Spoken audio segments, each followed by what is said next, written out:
Good day everyone, I'm Alan De La Cruz. Today, I and my classmate will discuss about the components of Marriott International Hotel such as brand analysis, regional comparison, stakeholder assessment, and recommendation. Good day everyone, my name is Cyril Casilang. Today we will discuss to you the historical approach to diversity. Marriott International was founded in 1927 and has always been a company that focuses on diversity and inclusion. In the 1980s, as part of its commitment to equal opportunities for both staff and visitors, the corporation began a supply diversity program to help minority-owned companies. Over time, Marriott has improved its hiring practices and leadership initiatives to create a more diverse staff. Through constant innovations, it offers equal opportunities as well as the development of diverse talent and further reiterates its commitment towards a diversified, inclusive workplace for everyone. The second one is current diversity initiatives. Marriott is committed to promoting diversity through its Take Care, Culture and the Global Diversity and Inclusion Council, focusing on employee wellness and workplace equality. The company also supports women, minority, and LGBTQ+. Entrepreneurs, Fostering Alliance. Hello everyone, my name is Kenneth Santiago. So today I will discuss public engagement and representation on Marriott Hotel. Marriott uses its websites, social media account, and advertising campaigns to highlight its diversity initiatives. It actively participates during cultural events such as Pride Month, Black History Month, and International Women's Day. The company also ensures that it represents its commitment to diversity through varied presentation and messaging it is advertising. And the next one is workforce diversity and policies. Marriott is committed to fostering inclusive workplaces by valuing diversity at every level of the organization. The Take Care culture enhances the welfare and feeling of community among its employees. The Women Leadership Development Initiative encourages women to attain senior positions, while the Global Diversity and Inclusion Council ensures that diversity remains a key factor in decision making. Through its supplier diversity program, the company also fosters beneficial relationships with businesses owned by women, minorities, and LGBTQ+ individuals by continuously enhancing its policies and programs. Marriott is committed to creating an environment in which diverse employees feel valued and supported. Good day everyone, I'm Alan De La Cruz. Today, I will discuss to you all about Marriott International Hotel. The regional comparison that includes analysis of operation in three different regions, and the local adaptation strategy. For analysis operation, the first one is North America. Bethesda, Maryland, USA is the largest market. Participation is a high in mid-range. Courtyard and Fairfield Inn, and the premium brands Ritz-Carlton and St. Regis. A focus on leisure and business travelers alike with a well-established loyalty platform. Marriott Bonvoy. In the second one, Asia Pacific region, growth in China, India, and Southeast Asia. This is expanding at the fastest rate. Huge investment in luxury brands, catering to the rich tourists, more emphasis on vacation spot in the countries like Indonesia, Thailand, and Maldives.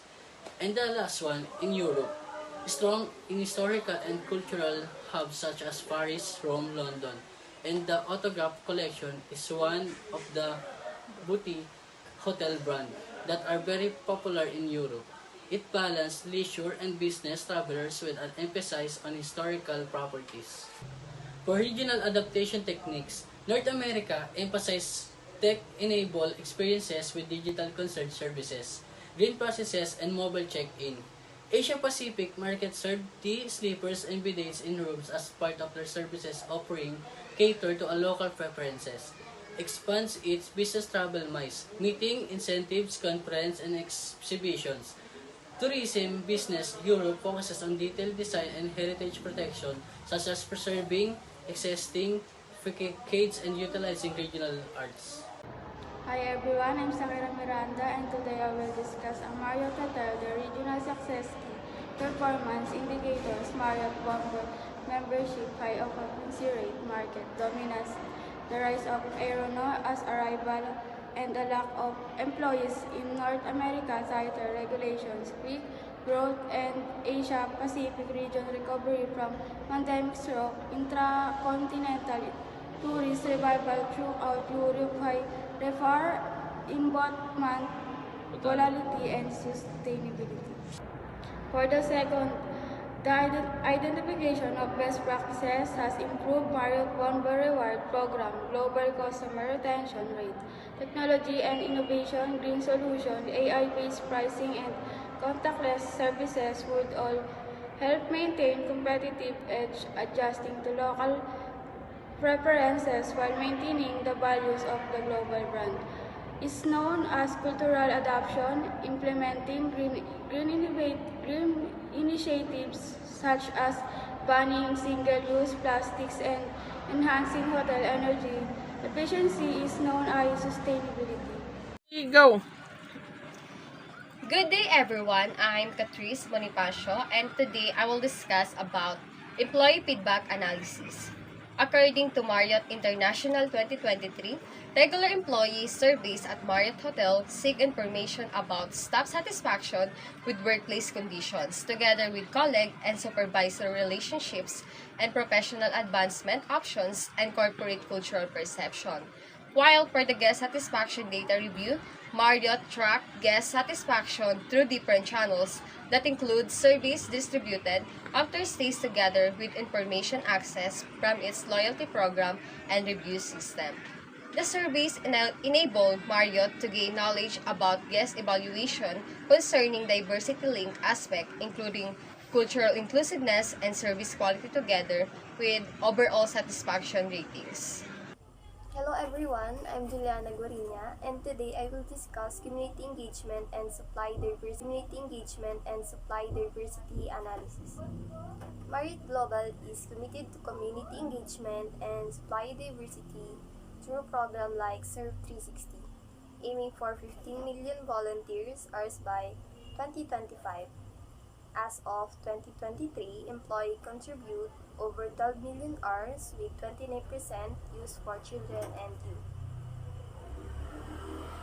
Marriott also supports supply diversity by collaborating with minority, women, LGBTQ+, disabled and veteran companies through their Marriott International Hotel has made great strides in diversity and inclusion.